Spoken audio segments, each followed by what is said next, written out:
Esperen que grabamos porque después nos va a pasar lo mismo, si no. Ahí está, anudar. Ahora sí.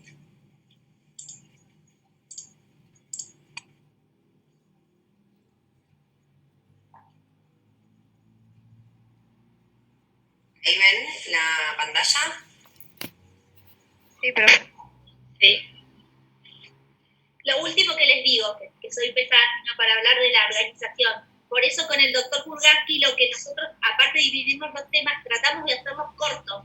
Porque si lo tienen que mirar en ustedes grabado, la verdad que mirar un video grabado de 2 horas, se quedan dormidos y tienen razón, yo me quedaría dormida escuchando 2 horas un video.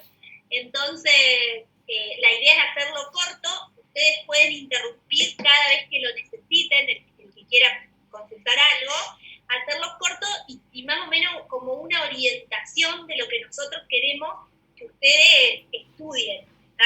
O profundicen con los libros o con las guías de la sociedad, en donde prefieran, ¿sí? Bueno, la idea del tema de hoy, no sé qué estuvieron hablando ayer con Nicolás, pero es profundizar un poco en lo que es leucocitosis. Bueno, como ya sabrán, los leucocitos son los glóbulos blancos de la sangre que lo podemos dividir en dos. Los leucocitos linfoides y los mieloides. Los linfoides, donde vamos a tener los linfocitos B y los linfocitos T, que lamentablemente eso no los vamos a poder ver nosotros al microscopio, ni tampoco nos lo informa un hemograma, sino que la manera de poder diferenciarlo son con moléculas de superficie, que quizás ya leyeron, que son los CD o los clústeres de diferenciación, ¿sí? Y esa va a ser la única manera que vamos a tener nosotros de poder diferenciar un linfocito B de un linfocito T.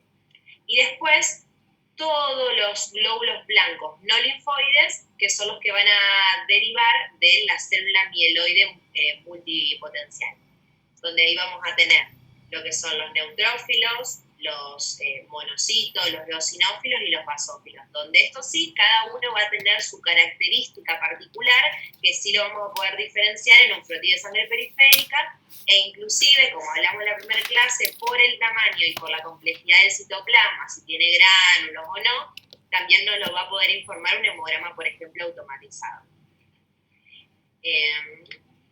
Bien. Entonces, las alteraciones de la serie mieloide, pero en realidad pueden ser de cualquiera de los leucocitos, pueden ser en número o en morfología. Cuando estamos hablando de número, básicamente es si el valor normal de los mismos está por encima o por debajo. Se va a llamar leucocitosis cuando están por encima o leucopenia cuando están por debajo. A su vez, puede estar acompañado de una disminución de las otras series, o sea que se acompañe también de anemia y de plaquetopenia, que lo vamos a definir como pancitopenia, o alteración en alguno de los leucocitos, ya sea los linfocitos, los macrófagos, los eosinófilos, los neutrófilos, y cada uno va a tener su nombre particular. Los neutrófilos, si están aumentados, la neutrofilia o neutropenia, eosinofilia, basofilia, monocitosis, ¿sí? Dependiendo de cada uno, y eso nos va a ir orientando también en la causa que luego vamos a sospechar. Y cuando se trata de alteraciones morfológicas, estamos hablando de la alteración ya sea del núcleo o del citoplasma. Bien. Bueno, esto más que nada es para recordar un poco la maduración de los leucocitos, que ya los vimos acá en el árbol de la hematopoiesis, donde los mismos van a demorar de 7 a 10 días en la producción y luego van a pasar a sangre y solo algunos van a ir hacia los tejidos. Bueno, esto con respecto a lo que es la definición de leucocitosis, uno tiene en cuenta el valor normal para distintas sociedades. Acá puede haber un poco de discordancia, quizás algunos libros o algunos autores proponen que la leucocitosis se define cuando es mayor a 10.000, otros de 11.000, pero más o menos nosotros solemos tomar este valor como límite superior. Hay que tener en cuenta que existen algunas patologías o alteraciones fisiológicas que nos pueden dar una falsa leucocitosis, como son, por ejemplo, las plaquetas aglutinadas, que cuando se pegan las plaquetas, ¿sí? Como vimos, la manera de contar los leucocitos en el hemograma automatizado es por tamaño, entonces cuando se pegan forman mayor tamaño y quizás el aparato las cuenta como glóbulo blanco cuando no lo son, o alguna alteración de los glóbulos rojos, como son, por ejemplo, los esquistocitas, que son los glóbulos rojos rotos, que también puede haber alguna confusión en el hemograma automatizado que los cuente como tales. Bueno, luego, dentro de otras definiciones importantes, vamos a tener lo que es, por ejemplo, la granulocitosis, que se usa cuando hay un aumento de los mismos, principalmente lo que son los neutrófilos. Si ustedes se acuerdan, acá, bueno, lo vimos también en la primera clase, los neutrófilos tienen gránulos en el citoplasma. Entonces, si los mismos están aumentados, uno podría definirlo que se llaman, que es una granulocitosis. Aunque hay que tener en cuenta que no son los únicos glóbulos blancos mieloides que tienen gránulos, también tenemos los basófilos y los eosinófilos. Pero por lo general llamamos granulocitosis a cuando es un aumento de los neutrófilos. El desplazamiento a la izquierda, que también es un término que se utiliza mucho, es cuando uno tiene un aumento de los glóbulos blancos a predominio del linaje de los neutrófilos, ¿sí? Muchas veces lo que puede hacer es la médula, por distintas situaciones, empieza a trabajar de más y empieza a alargar, ¿sí? Glóbulos blancos en estadios más inmaduros. Normalmente nosotros lo que tenemos en circulación son la gran mayoría neutrófilos segmentados y algún que otro neutrófilos encallados, pero por ejemplo, si hay una infección, la médula responde ante la misma, liberando con una maduración precoz a los neutrófilos segmentados. Entonces podemos encontrar neutrófilos encallados e inclusive un estadio menor que son los metamielocitos. Entonces a esto se define como desviación a la izquierda.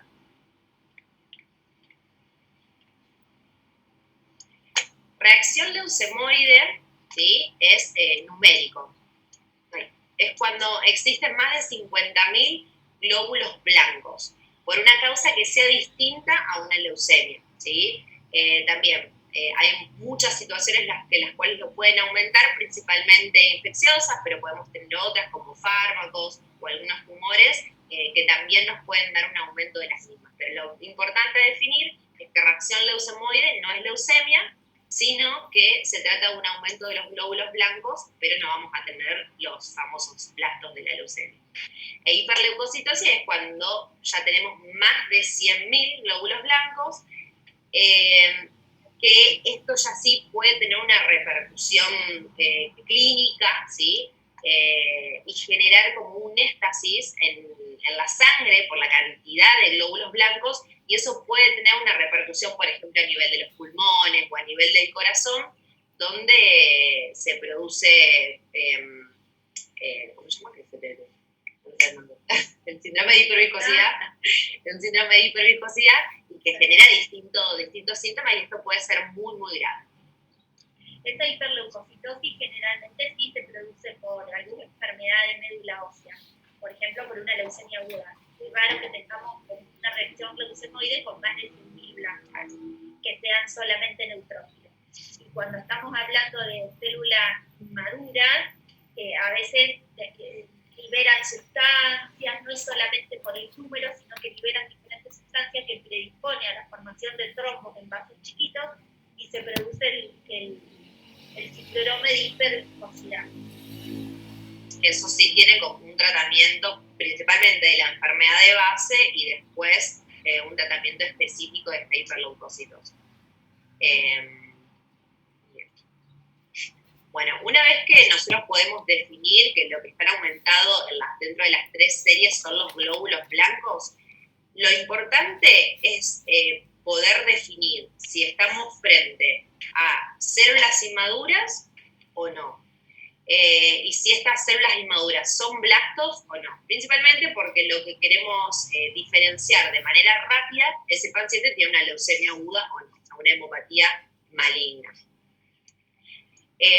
Y como segundo escalón, de poder definir qué tipo de célula está aumentada, ¿sí? Que son los neutrófilos, los linfocitos, basófilos, eosinófilos, y eso nos va a orientar así a poder hacer un diagnóstico. Bueno, neutrofilia, ¿sí? El valor que nosotros tomamos es mayor a 7500. Acá pueden ver en este prótesis de sangre periférica como en un campo de 100 por, donde uno a los humos puedes ver un glóbulo blanco, está lleno, ¿sí? Son todos neutrófilos, como habíamos visto la otra vez, hipersegmentados, tienen un núcleo, ¿sí? Con varias lobulaciones, que fíjense que están conectados, y pequeñas granulaciones en lo que es el citoplasma. Y este acá, encallado. Este también. Bueno, causas de neutrofilia, miren, hay que poder diferenciar las mismas dependiendo del contexto del paciente. A veces es difícil definir una causa solamente con un laboratorio, sino que uno va, interroga al paciente, lo revisa y ve el contexto en el cual se genera. Si está tomando alguna medicación, por ejemplo, como son los corticoides, que nos pueden dar una neutrofilia, si está pasando algún estado fisiológico, como puede ser, por ejemplo, el embarazo, ¿sí? O que haya hecho un ejercicio de alta intensidad vigoroso, también te puede generar neutrofilia, o si estamos, por ejemplo, frente a algún proceso infeccioso, ¿sí? Existen otras patologías que sí son exclusivamente hematológicas, que son principalmente lo que son los síndromes mieloproliferativos, que sí van a dar un aumento, lo que nosotros llamamos clonal, que sería como maligno, de estas células, ¿sí? Se replica una, pero es algo maligno, ¿sí? Es una patología, una hemopatía de tipo maligna, como puede ser, por ejemplo, la leucemia mieloide crónica, que está dentro de los mieloproliferativos crónicos. Para nosotros es una consulta habitual, para que ustedes vean, porque es muy común y lo pueden ver ustedes, hagan la especialidad que haga, por ejemplo, que los pacientes consulten por una leucocitosis leve, que generalmente menos de 20.000 blancos, pero más de 10.000, en forma persistente, y que sea, fíjense que acá quedó, y que sean pacientes fumadores. Es muy frecuente que los fumadores tengan por arriba del nivel de 10.000 blancos como una leucocitosis reactiva del organismo. Y ante un paciente con leucocitosis siempre están de uso tan frecuente un fármaco como los corticoides, que también es lo primero que le vamos a preguntar si no sabemos por qué tiene la leucocitosis, si no está tomando, por lo que sea, porque vieron que muchas veces los pacientes se automedican por una reacción alérgica o por alguna alteración respiratoria con glucocorticoides. Están tomando no glucocorticoides para ver si esa no puede ser la causa, y si son pacientes tabaquistas, que también es común que tengan leucocitosis.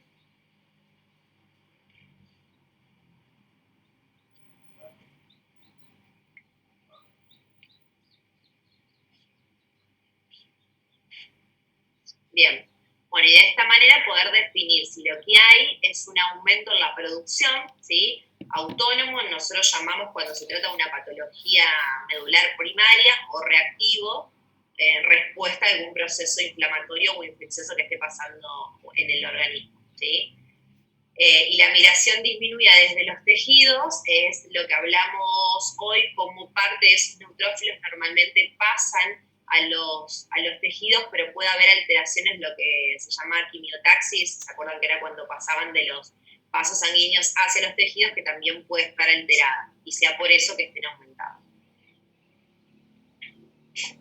Bien, entonces, de manera de resumen, no vamos a poder hacer un diagnóstico de una causa de una neutrofilia solo con el laboratorio, sino que vamos a tener que tener en cuenta entonces los antecedentes del paciente, y todo lo que hablamos, fisiológicos, tabaquismo, medicación, realizar un examen físico exhaustivo, principalmente si nos queremos abocar a la parte de hemopatías malignas, buscar si tiene adenopatías, si tiene patosplenomegalia, si tiene dolores óseos, o buscar signos infecciosos o inflamatorios, como puede ser, por ejemplo, signos de una artritis reumatoide activa, ¿sí? Alguna infección como una neumonía. Y luego, recién ahí, poder analizar el laboratorio con el frotí de sangre periférica, que es lo que vemos, ¿sí? Pero es un conjunto, uno necesita de todos estos pasos para poder arribar al diagnóstico.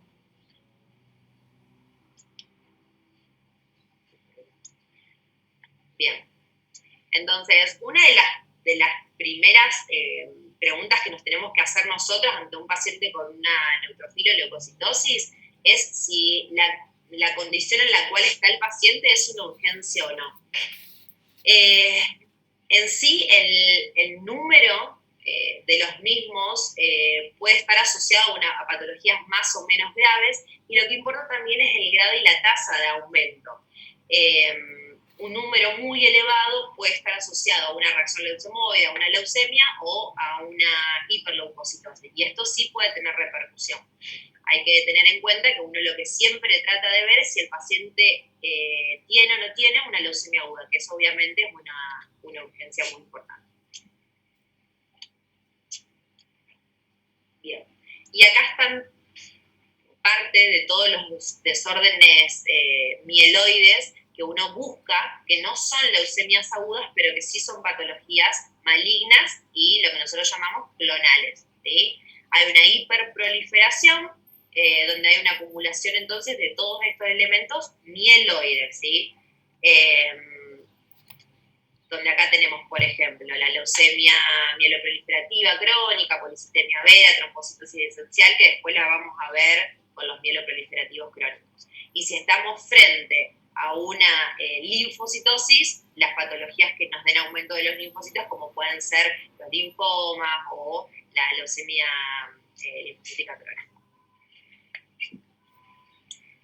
Bien, entonces, si estamos frente a una neoplasia agudo-crónica, ¿cómo va a ser nuestro algoritmo de estudio hematológico? ¿Sí? Una vez que hacemos los antecedentes del paciente, el examen físico, el hemograma, el frotí de sangre periférica, nosotros lo que hacemos es ir a estudiar directamente la fábrica de la sangre, que es la médula ósea, ¿sí? Para hacer el estudio de médula ósea, nosotros contamos con dos posibilidades. Una, que es una punción aspiración de médula ósea, ¿sí? Que lo que uno hace es pincha la cresta ilíaca, si es en pacientes adultos, y extrae un poco de médula ósea que sería como sangre, ¿sí?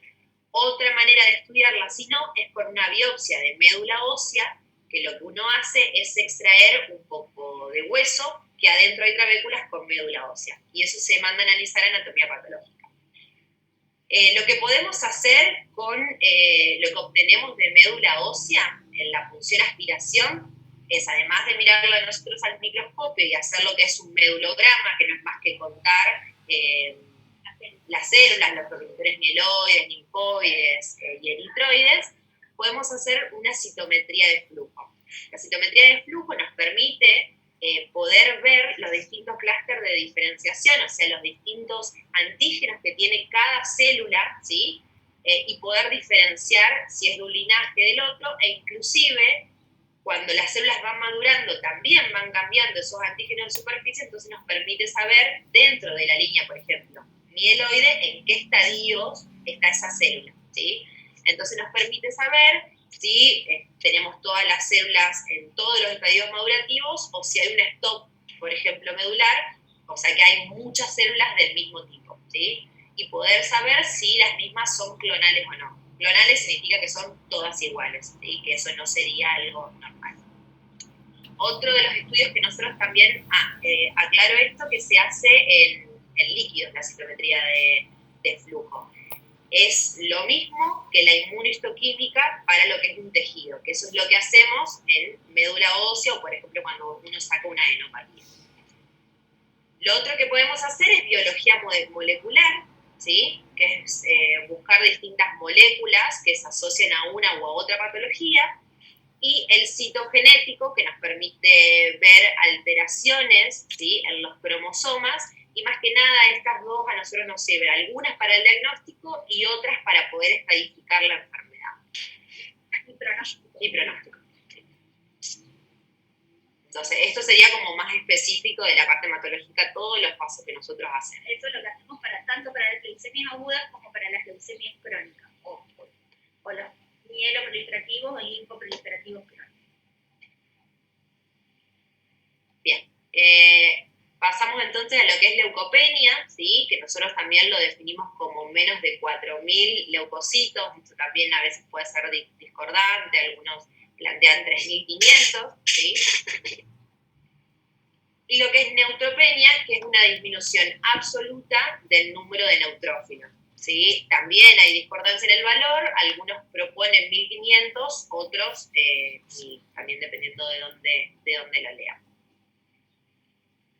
La neutropenia se puede clasificar en aguda o en crónica. Crónica es cuando hace más de 3 meses que la presenta, y dependiendo el valor absoluto, puede ser leve, entre 1.000 y 1.500, moderada, entre 500 y 1.000, severa, en menos de 500, o lo que llamamos agranulocitosis cuando tiene menos de 200. Esto, además de ser una clasificación, también nos permite a nosotros saber el paciente que tenemos enfrente y el riesgo que tiene este paciente que tenemos frente a este paciente, y las posibilidades de que si hace fiebre uno puede sospechar una infección y otra. No es lo mismo alguien que tenga una neutropenia aguda, ¿sí? Donde quizás lo que uno sospecha es si hace fiebre una infección, por ejemplo, bacteriana, a que si es algo crónico, uno quizás empieza a pensar en otro tipo de gérmenes un poco más complejos, como son micobacterias u hongos. Entonces nos permite también poder hacer un acompañamiento clínico infeccioso, el hecho de clasificarlo de esta manera. Bien, las neutropenias las podemos dividir en congénitas, ¿sí? Que por lo general se ven en lo que es pediatría, y en adquiridas. Las mismas también pueden ser primarias, cuando se trata de una patología intrínseca de la médula ósea, o secundarias por alguna alteración en la progenie mieloide, ¿sí? Que puede ser secundaria, acá está, a infecciones, por ejemplo, cuando existe algún freno medular por alguna infección severa, a drogas, ¿sí? Como puede ser las quimioterapias o el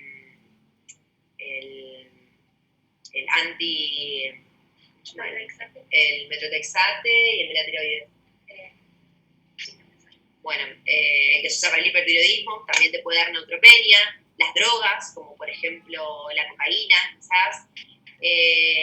Carenciales, como estuvimos hablando la vez pasada de las anemias megaloblásticas, que te pueden dar inclusive una pancitopenia, ¿sí? O inclusive hemopatías malignas, por ejemplo, si esa médula está infiltrada por alguna patología maligna, como una leucemia aguda, una LLC, ¿sí? Que también no ocupan el lugar de esta progenie mieloide, entonces no pueden producir los neutrófilos. Y las primarias, que sí son más raras, que se ven en pediatría, las más frecuentes son la neutropenia cíclica o la neutropenia clónica idiopática, ¿sí? Pero esas por lo general nosotros no la vemos en adultos, o por lo menos no hacemos el diagnóstico en adultos. Las drogas por las que más frecuentemente nos encontramos que producen neutropenia son las que se utilizan en reumatología para las enfermedades autoinmunes como inmunosupresoras. Azatioprina, metotrexate, este tipo de drogas. El metimazol es el de la tiroides. Ese también te puede generar neutropenia.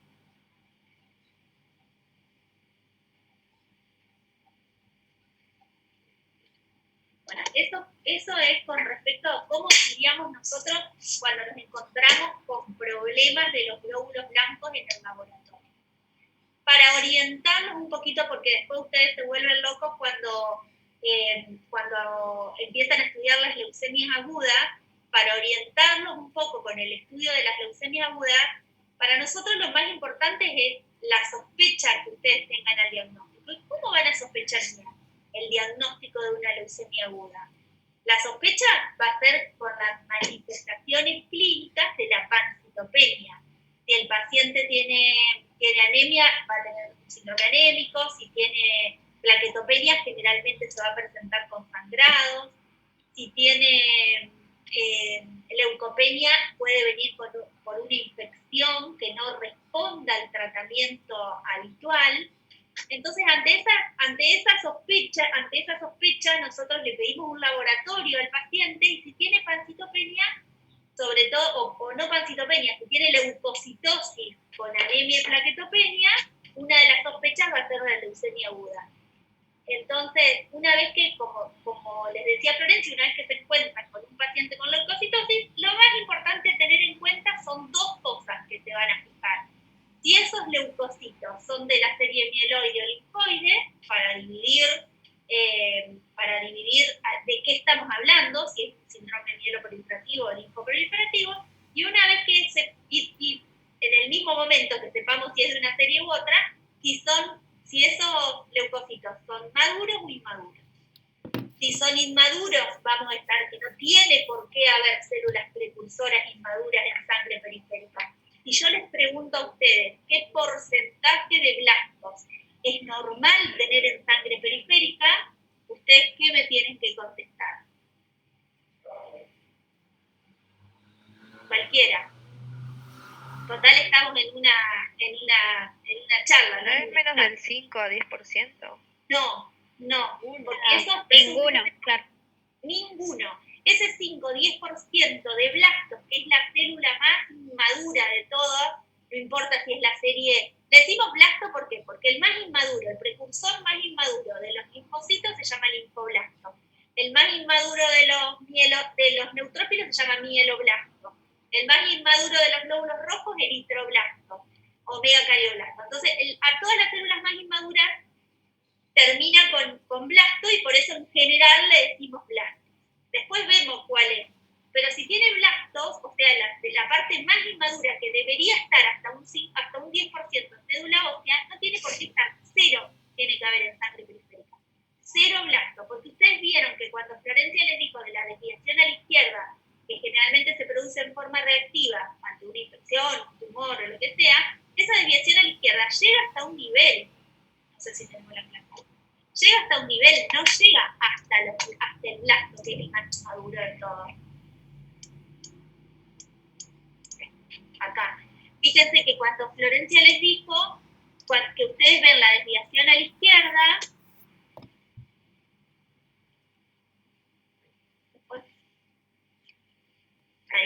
que ustedes ven la desviación a la izquierda, que tenemos el neutrófilo, llega hasta callado, como muchos también, hasta metamielo, pero nunca llega hasta esta célula que es el mieloblasto, ¿está?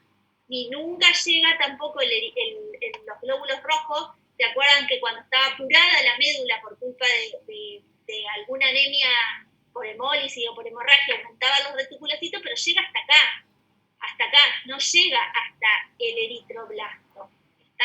Lo mismo pasa con el linfoblasto, lo mismo pasa con los monoblastos, lo mismo pasa con el megacarioblasto. Acá, con el megacarioblasto. Estos blastos, que son los más inmaduros que nosotros podemos llegar a encontrar en médula ósea, nunca pasan a sangre periférica. ¿Qué pasa en la leucemia aguda? Esto se corta a este nivel se corta luego del blasto, por ejemplo, vamos a agarrar el mieloblasto. A nivel de termina la maduración, empiezan a clonar, esta célula empieza a clonar y no madura más, clona en este estadio y son todas iguales en este estadio. Nunca más madura hasta llegar a neutrófilo. Entonces, nosotros, ¿qué nos encontramos en sangre periférica? Algún neutrófilo, como esta patología es aguda nos referimos a menos de 4 semanas sí o sí, en la mayoría de las veces de los últimos 15 días,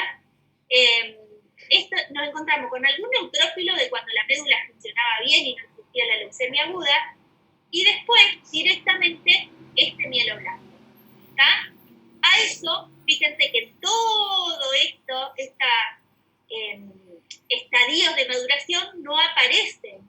Entonces, ¿qué pasa? Nosotros decimos que se presenta con un hiato leucémico. Hiato significa, lo van a leer, por eso te lo explicamos. Hiato significa agujero, entonces habría un agujero de acá hasta acá. porque se presentan solamente neutrófilos y blastos. ¿Se entendió eso? Que les expliqué lo del hiato que van a leer.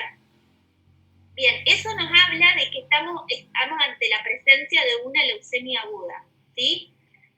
Entonces, cuando nosotros vamos a ver qué nos pasa en la cotidianidad, cuando nosotros nos encontramos que una leucocitosis, miramos en el frotis de sangre periférico y vemos que son todos blastos, a veces son tan inmaduros que no podemos reconocerlos en el microscopio si son mieloblastos o si son linfoblastos. De tan inmaduros que son, se vuelven parecidos. Entonces, ¿qué hacemos? ¿Qué hacemos? ¿Con qué hacemos el diagnóstico de certeza de que el paciente tiene una leucemia aguda? Nosotros tenemos que decir, por ejemplo, ante una leucemia mieloblástica aguda, que todos estos mieloblastos son mieloblastos y son todos iguales. Clonaron a esta altura. ¿Cómo nos damos cuenta con ese estudio que explicó Flor, que es la citometría de flujo? Que lo que hace por medio de anticuerpos, darse cuenta, digamos, por medio de anticuerpos lo que hace es decir que todas las células tienen tal o cual antígeno de superficie, ¿sí? Y todas los mismos antígenos de superficie.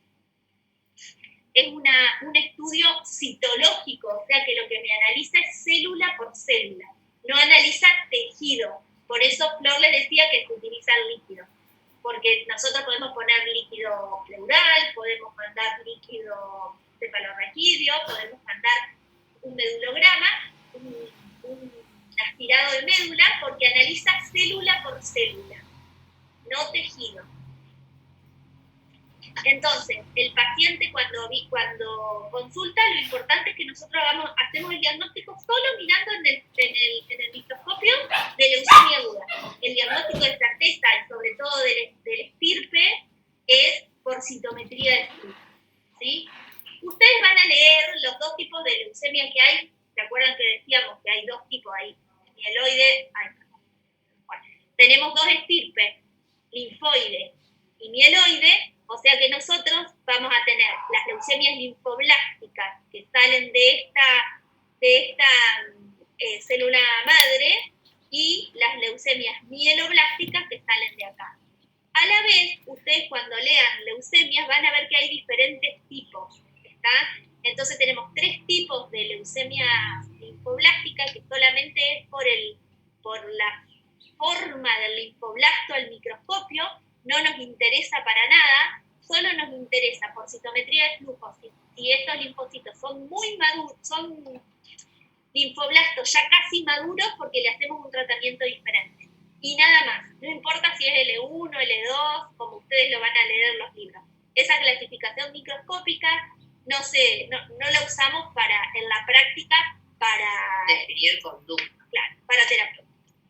A la vez, fíjense que esta célula va a producir toda esta cantidad de células para sangre periférica, y de acuerdo en cuál de todas estas empieza a clonar, vamos a tener las leucemias divididas en 7 tipos.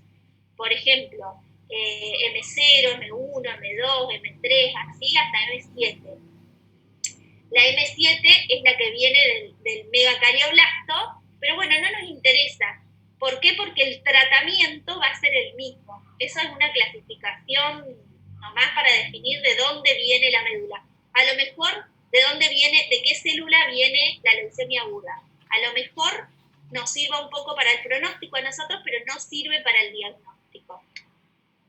Solo hay un tipo de leucemia mieloide que la tratamos distinta, entonces también nos interesa saber si es ese tipo o no, que es la M3, LMA-M3 o promielocítica, ¿está? Que es en este estadio que estamos mostrando acá, es que en donde clona la célula. Y como está un poquito más madura que el mieloblasto, hay un medicamento que te madura el promielocito y hace que la leucemia tenga mejor pronóstico.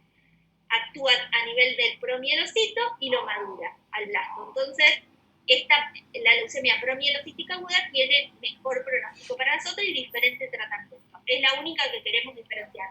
Después, linfoblásticas y mieloblásticas están todas en conjunto, la vemos. Y si me preguntan si tienen que saber del tratamiento, no. no tienen que saber nada del tratamiento, solo que el tratamiento es urgente y con quimioterapia, en un lugar especializado para leucemia, donde depende mucho no solo de la quimioterapia que se le haga, sino del soporte de ese tratamiento. ¿Por qué? Porque la quimioterapia es muy, es una terapia muy, nosotros le decimos ablativa, que borra todas estas células, estos precursores de médula ósea, y el paciente está durante mucho tiempo con pancitopenia secundaria a la quimioterapia. ¿Por qué? Porque borró todas estas células precursoras en la médula. Entonces necesita mucho tratamiento de soporte, a eso le llamamos a las transfusiones y a los antibióticos que requieren en el 100% de los casos los pacientes.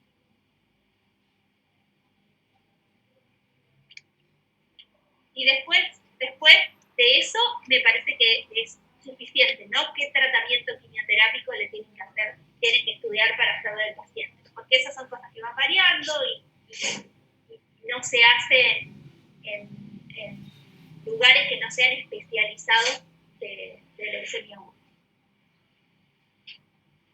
¿Alguna pregunta, algo que no hayan entendido?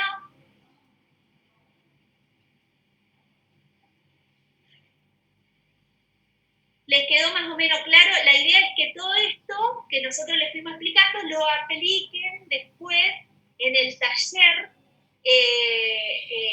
donde van a ver diferentes causas de leucocitosis y lo van a poder mirar al microscopio como hicimos con anemia.